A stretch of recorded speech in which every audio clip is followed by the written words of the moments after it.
అందరికీ నమస్కారం. నా పేరు రమ. నా రాక్షసుడు సీజన్ 2 1వ భాగం. రచయిత సాహితీ మోహన్ గారు.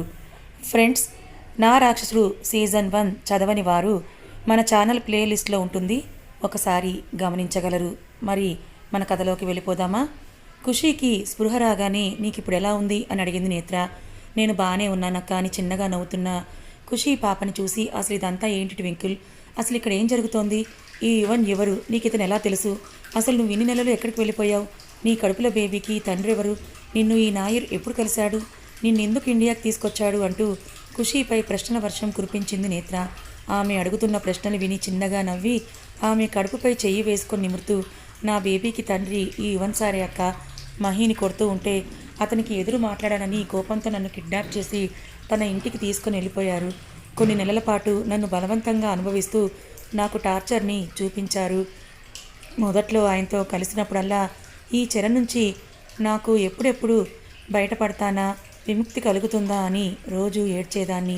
కానీ నాలో ఏం జరిగిందో, నా ఇష్టం లేకుండా నన్ను బలవంతంగా అనుభవిస్తున్న అతన్ని ఎప్పుడు నేను ప్రేమించడం మొదలుపెట్టానో నాకే తెలియదు. కానీ ఆయన్ని ప్రేమించడం మొదలుపెట్టాను.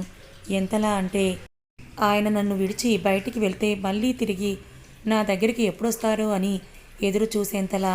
అతనితో కలిసిన ప్రతిసారి తను నా ఒంటిపై చేసిన రక్తమోడే గాయాలను సైతం చూసి మురిసిపోతూ నవ్వుకునేంతలా, మళ్ళీ మళ్ళీ అతనిలో కలిసే క్షణం కోసం ఉవ్విళ్ళూరేంతలా అని సిగ్గుపడుతున్న ఖుషీ వైపు కోపంగా చూసింది నేత్ర. ఒసై పిచ్చిదానా, అతను నిన్ను కిడ్నాప్ చేసి తన కోరికలు తీర్చుకోవడానికి నిన్ను ఒక బొమ్మలా వాడుకుంటుంటే ఈడ్చిపెట్టి కొట్టి తప్పించుకొని నా దగ్గరికి రాకుండా అక్కడే ఉండి టార్చర్ని భరించి నీ జీవితాన్ని నాశనం చేసుకుంది కాక పైపెచ్చు వాడినే ప్రేమించాను, వాడి వల్లే తల్లినయ్యాను అని తీరిగ్గా సిగ్గుపడుతూ చెప్తున్నావా? అసలు నీకేమైందే? వాడు నీకేం మందు పెట్టాడే ఇలా అయిపోయావు? అంటూ నెత్తి నోరు బాదుకుంది నేత్ర. అది విని చిన్నగా నవ్వుతూ, మొదట నాకు కూడా యువన్ సార్ మీద ఇలానే కోపం వచ్చింది, కానీ ఇప్పుడు తన మీద కోపం మచ్చుకి కూడా కనపడనంతగా అతనితో పీకల్లోతు ప్రేమలో కూరుకుపోయాను. బహుశా ఇంకా అతని ప్రేమలో నుంచి ఈ జన్మలో నేను బయటకు రాలేను కావచ్చు అని అంటూ నవ్వింది ఖుషి. అప్పుడే డాక్టర్తో ఖుషి కండిషన్ గురించి మాట్లాడి ఆ రూమ్ లోపలికి వస్తున్న యువన్ శౌర్యలు వీళ్ళ మాటలు విని డోర్ దగ్గరే ఆగిపోతే ఖుషి తన మీద ఆమెకున్న ప్రేమని గురించి చెప్పడం విని పట్టరాని సంతోషం మొదలయ్యింది యువన్లో. ఈ 25 ఏళ్లలో అతనికి అలాంటి ఫీలింగ్ కలగటం మొదటిసారి కావడంతో కేవలం ఆడవాళ్ళ శరీరంలో సుఖాన్ని మాత్రమే వెతుక్కునే యువన్కి మొదటిసారిగా ఆడపిల్ల మనసు గురించి ఆలోచన మొదలై, కేవలం ఆడదానితో శారీరకంగా దగ్గరైతే వచ్చే సుఖమే కాకుండా మానసికంగా దగ్గరైనప్పుడు వచ్చే ఆనందం అతీతమైనదని అప్పుడే అతనికి అర్థమైంది. ఖుషి మాటలు విని శౌర్య కూడా యువన్ వైపు ఆశ్చర్యంగా చూస్తూ ఉంటే అతని చూపుల్లోని ఆశ్చర్యాన్ని చూసి నవ్వుకుంటూ, తనే కాదురా, నేను కూడా ఖుషిని ప్రేమిస్తున్నాను. నువ్వు చెప్పినట్టుగా ఖుషితో నా బిహేవియర్ గురించి నాకు నేను ప్రశ్నించుకోవడం మొదలుపెట్టినప్పుడే నాకు వచ్చిన సమాధానం ప్రేమ. ఎస్, నేను తనని ప్రేమిస్తున్నాను. అందుకే తనని అందరిలా ఒకరోజు వాడుకొని వదిలేయలేకపోయాను అని అర్థమైంది. అది అర్థమవగానే నాకు తెలియకుండా ఆమె మీద మొదలైన ప్రేమని తనతో పంచుకోవాలని క్షణం కూడా ఆలస్యం చేయకుండా ఖుషి కోసం అర్ధరాత్రి గెస్ట్ హౌస్కి బయలుదేరాను. కానీ నా బ్యాడ్ లక్, ఆమెకి ఈ విషయం చెప్పకుండానే దారిలో జరిగిన యాక్సిడెంట్ వల్ల ఇన్ని నెలలు తనకి దూరం అయ్యాను అన్నాడు యువన్ పిడికిలి బిగించి తన కోపాన్ని కంట్రోల్ చేసుకుంటూ. అది విని ఏదో అడగబోతూ అతని కళ్ళు ఎర్రగా అయిపోవడం చూసిన శౌర్యకి యువన్ కోపంగా ఉన్నాడని అర్థమై అతని చెయ్యి పట్టుకొని హాస్పిటల్ లాన్లో తీసుకొచ్చాడు. కాదు లాక్కొచ్చేశాడు శౌర్య. అప్పటికే శౌర్య తనని ఎందుకు తీసుకొచ్చేశాడో అర్థమైన యువన్ విసుగ్గా శౌర్య చేతిలో నుంచి తన చేతిని లాగేసుకొని వెళ్ళి అక్కడ ఉన్న బెంచ్ మీద కూర్చున్నాడు. అది చూసి శౌర్య కూడా యువన్ పక్కనే కూర్చొని అతని భుజం మీద చెయ్యి వేస్తూ, ఇంతకీ నీకు యాక్సిడెంట్ చేసింది ఎవరు అని అడిగాడు యువన్ మొహంలోకి చూస్తూ. అది వినగానే ఆ రోజు జరిగిన సంఘటన, తర్వాత గడిచిన 6 నెలల కాలం కళ్ళ ముందు కదులుతూ ఉంటే కోపంగా దవడ ఎముక బిగుసుకోగా తను కూర్చున్న సిమెంట్ బెంచ్ హ్యాండ్ రెస్ట్ అతని పంచ్ పవర్కి ముక్కలై కింద పడిపోయింది. యువన్ అలా చేయగానే కంగారుగా యువన్ అని అరుస్తూ రక్తం కారుతున్న అతని చేతిని తన చేతిలోకి తీసుకొని పాకెట్లో ఉన్న కర్చీఫ్ని తీసి కట్టేస్తూ బ్లడ్ లాస్ అవ్వకుండా చేసి, రే నీకేమైనా పిచ్చి పట్టిందా? ఎందుకింత కోపం నీకు అని అంటూ పద లోపలికి వెళ్ళి చేతికి బ్యాండేజ్ వేయించుకుందు కానీ అని అంటూ యువన్ రెక్క పట్టుకొని అలానే ముందుకి అడుగు వెయ్యబోయాడు. కానీ యువన్ మాత్రం అక్కడి నుంచి కూర్చున్న చోట నుంచి ఒక్క అంగుళం కూడా కదలకుండా శౌర్య చేతిలో ఉన్న తన చేతిని విసురుగా లాగేసుకొని ఇంత చిన్న దెబ్బకి బ్యాండేజ్ ఏమీ అవసరం లేదులే కానీ నువ్వు ఇలా వచ్చి కూర్చో అని నీతో కొంచెం మాట్లాడాలని అన్నాడు యువన్. అది కాదురా, బ్లడ్ ఫ్లో ఆగిందో లేదో అని ఏదో అనబోతున్న శౌర్య వైపు ఆపమన్నట్టు చెయ్యి చూపిస్తూ వాడు ఇక్కడ అని తన గుండె మీద వేలు పెట్టి చూపించుకుంటూ కొట్టిన దెబ్బ కంటిదేమీ పెయిన్ఫుల్గా లేదురా అన్నాడు యువన్ చాలా కోపంగా. అతని మాటలు విని అర్థం కానట్టు చూస్తున్న శౌర్యని చూస్తూ నాకు యాక్సిడెంట్ చేసి వాడు బాధ పెట్టింది నా గుండెల్లో ఉన్న ఖుషీని, తన కడుపులో పెరుగుతున్న నా బేబీని కేవలం నా జోలికి మాత్రమే వచ్చుంటే నా తండ్రికి కొడుకని కాస్తో కూస్తో కంచం చూపించి వదిలేసేవాణ్ణేమో, కానీ ఇప్పుడు దీనివల్ల నా ప్రేమ నా ప్రాణం ఇద్దరూ చాలా సఫర్ అయ్యారు అని దెబ్బ తగిలింది చేతి పిడికిల్ని మళ్ళీ గట్టిగా బిగిస్తూ నాకు దూరమై అది కార్చిన ప్రతి కన్నీటి బొట్టుకి బదులు తీర్చుకుంటాను అన్నాడు యువన్. అతను అలా దెబ్బ తగిలిన హ్యాండ్కి మళ్ళీ ప్రెషర్ ఇచ్చేసరికి కంట్రోల్ అయిన బ్లీడింగ్ మళ్ళీ స్టార్ట్ అయింది. అప్పటికే యువన్కి యాక్సిడెంట్ అయిందని అది కూడా అన్వేష్ చేయించాడని అర్థమై షాక్లో ఉన్న శౌర్య యువన్ చేతికి మళ్ళీ బ్లీడింగ్ అవడం చూసి షిట్ రే వాడి సంగతి తర్వాత చూద్దాం, కానీ ముందు నువ్వు డాక్టర్ దగ్గరికి పద, నీకు చాలా బ్లీడింగ్ అవుతోంది అని అంటూ మరో మాటకు మాట్లాడనివ్వకుండా యువన్ని తీసుకొని డాక్టర్ క్యాబిన్ వైపు అడుగులు వేశాడు శౌర్య. వీళ్ళు యువన్ చేతికి కట్టించుకొని ఖుషి ఉన్న రూమ్కి వెళ్ళేసరికి ఖుషి ఇంకా నేత్రాల మధ్య యువన్ టాపికే నడుస్తూ ఉండడం చూసి యువన్ ఖుషి వైపు ప్రేమగా చూస్తూ ఉంటే అది చూసిన శౌర్య ఎలా ఉండేవాడిని ఎలా మార్చేశావు ఖుషి అని నవ్వుకున్నాడు.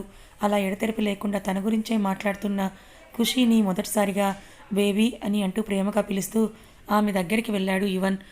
అప్పటిదాకా లొడలొడ మాట్లాడుతూ ఉన్న ఖుషి యువన్ గొంతు విని టక్కున తల తిప్పి షాకింగ్గా అతని వైపే చూస్తూ ఉండిపోయింది.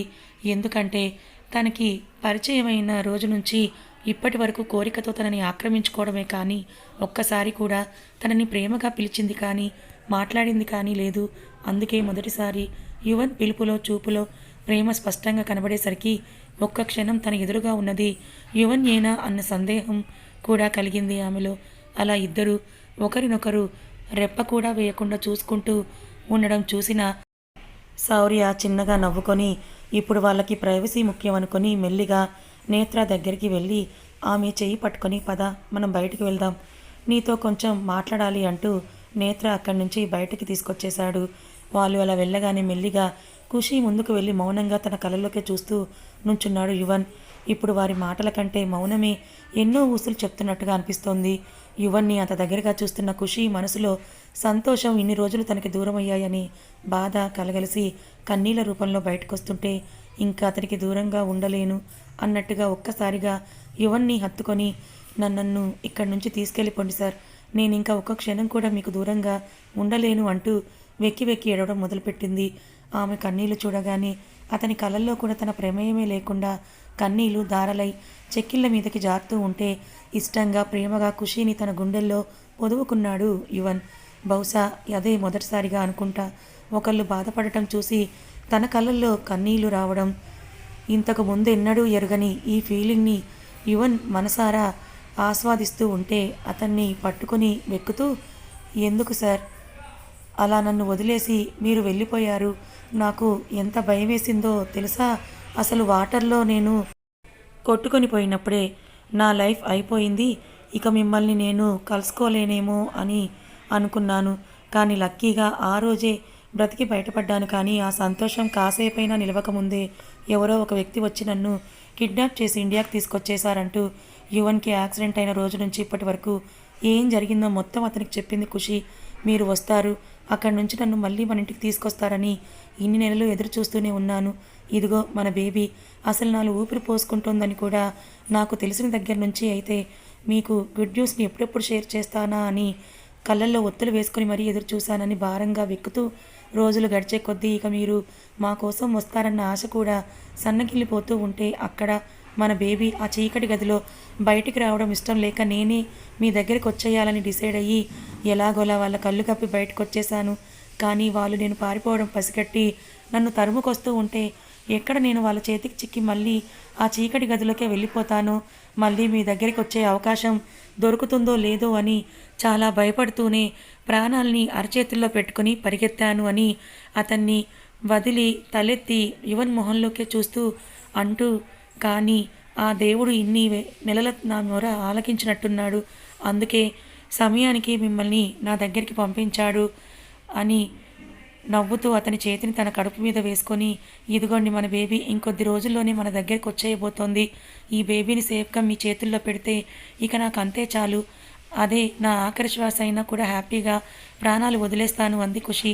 అప్పటిదాకా అన్వేష్ చేసిన యాక్సిడెంట్ వల్ల తన ప్రాణం ఇన్ని నెలలు ఎంత సఫర్ అయ్యింది అండ్ తన కోసం ఎంతగా ఎదురు చూసిందో ఖుషి మాటల్లో వింటూ మౌనంగా ఉండిపోయిన యువన్ ఆఖరిగా ఆమె అన్న మాటలకి విపరీతమైన కోపం తన్నుకు రాగా ఒక్కసారిగా ఖుషి భుజాలు పట్టుకొని నెట్టేసినట్టుగా దూరం జరిపి బుగ్గలు రెండు ఒక్క చేత్తో ఒడిసిపట్టి ఆమె కళ్ళలోకి కోపంగా చూస్తూ, నీకు ఇదే ఫస్ట్ అండ్ లాస్ట్ వార్నింగ్, ఇంకోసారి నాకు దూరం అవుతాను, చచ్చిపోతాను అనే మాటలు నా చెవిన పడితే నాలోని రాక్షసున్నే చూస్తావు అన్నాడు చాలా గంభీరమైన గొంతుతో.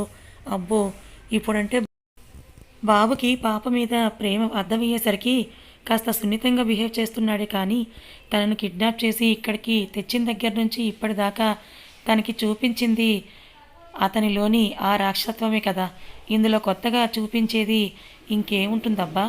కోపంగా వస్తున్న ఆ మాటల్లో కూడా తన మీద ఎంత ప్రేమ ఉందో యువన్కి క్లియర్గా ఆమెకి అర్థం అవుతూ ఉంటే చిన్నగా నవ్వుతూ మెల్లిగా కడుపు పట్టుకొని మోకాళ్ళ మీద అతనికి హైట్కి మ్యాచ్ అవ్వేలా పైకి లేచి యువన్ కళ్ళల్లోకి చూస్తూ అతను బుగ్గలు అదిమి పట్టుకోవడం వల్ల సున్నాల దగ్గరికి వచ్చిన పెదవుల్ని అతని పెదవులపై సున్నితంగా తాకిస్తూ మొదటిసారిగా తనంతట తాను యువన్ని ప్రేమగా కిస్ చేసింది ఖుషి. అప్పటిదాకా ఆమె ఏం చేస్తుందా అన్నట్టు అలానే చూస్తూ ఉన్న యువన్ ఖుషి ఇచ్చిన ముద్దుకి షాక్ అయ్యి ఆమె బుగ్గలపై ఉన్న తన చేతిని కిందకి దించేశాడు.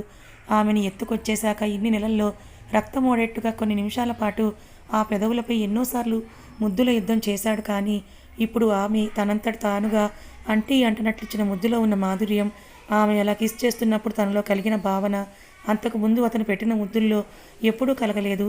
తన టీనేజ్ నుంచి ఇప్పటి వరకు ఎన్నడూ లేని విధంగా లోపల ఏదో బటర్ఫ్లైస్ ఎగురుతున్నట్లుగా కలుగుతున్న ఫీలింగ్, ఆ ఫీలింగ్ని ఒక క్షణం కళ్ళు మూసుకొని ఎంజాయ్ చేస్తూ ఈ మూమెంట్ని తన మనసు పొరల్లో పదిలంగా దాచుకున్నాడు యువన్. తను ముద్దు పెట్టగానే యువన్ అలా కళ్ళు మూసుకోవడం, అలానే అతని పెదవులపై విరిసిన నవ్వుని చూసి ఇప్పుడు తన మనసులో ఏం ఫీల్ అవుతున్నాడో అని అంచనా వేసిన ఖుషీకి చిన్నగా సిగ్గుపడుతూ అలానే మోకాళ్ళ మీదే ఉండిపోయి యువన్ చుట్టూ చేతులు వేసి అతని గుండెలపై ఆమె తలవాల్చి, సారీ సార్, ఇంకెప్పుడు అలా మాట్లాడి మీ కోపం తెప్పించను, ఈ ఒక్కసారికి నన్ను ఎక్స్క్యూజ్ చేయండి అంది. కళ్ళు మూసుకొని మొదటిసారి తన ప్రేయస్ అందించిన ముద్దుని ఆస్వాదిస్తూ ఉన్న యువన్ ఖుషీ స్పర్శకి మాటలకి తేరుకొని కళ్ళు తెరిచి ఆమె చుట్టూ చెయ్యి వేసి బేబీ బంప్కి ఎలాంటి ఒత్తిడి తగలకుండా తన గుండెల్లో ఆమెను పొదువుకొని పాపిట్లో ముద్దు పెట్టుకుంటూ, ఇంకోసారి ఇప్పుడు ఇలా అనకు, ఇప్పటికే మన మధ్య వచ్చిన ఈ దూరం చాలు, ఇంకోసారి ఇలాంటి రోజుల్ని మళ్ళీ నేను లైఫ్లో చూడాలని అనుకోవట్లేదు అని అన్నాడు యువన్. ఏంటో ఫ్రెండ్స్, ఎప్పుడూ యారగెంట్గా వైల్డ్గా బిహేవ్ చేసే మన రాక్షసుడు ఇంత సున్నితంగా ఇలా లవ్బుల్గా మాట్లాడుతూ ఉంటే రాసే నాకే ఆశ్చర్యంగా ఉంది. ఇంకా చదివే మీకెలా ఉంటుందో అర్థం చేసుకోగలను. మనసులో ప్రేమ పుడితే మనిషిలో మార్పు వస్తుందంటారు కదా, అలాగే మన యువన్ బాబులో ఇంత మార్పు వస్తుందని నేను అసలు ఎక్స్పెక్ట్ చేయలేదు. చూద్దాం, మన యువన్ బాబు కేవలం ఖుషీ దగ్గర మాత్రమే ఇలా ఉంటాడా, లేక శాంతంగా తనని తాను చేంజ్ చేసుకుంటాడో లేదో ముందు ముందు చూద్దాం. కథ ఇంకా ఉంది. ఎలా ఉంది ఫ్రెండ్స్? ఫస్ట్ ఎపిసోడ్ బాగుందా? మీకు నచ్చిందా?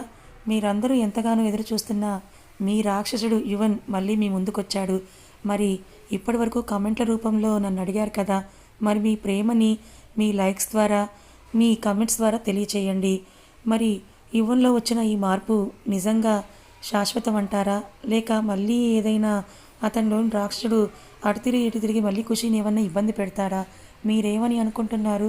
ఇంతకీ ఖుషి ఇంత ప్రేమను చూపిస్తోంది కదా యువన్ పైన, మరి యువన్ ఆల్రెడీ తనకి అబార్షన్ చేయించాడని తన కడుపులో బిడ్డని చంపేశాడని తెలిస్తే తన ఫీలింగ్ ఏంటంటారు? మరి కథ ఎలా అనిపించింది? నచ్చితే లైక్ చేయండి, మన ఛానల్ని ఫాలో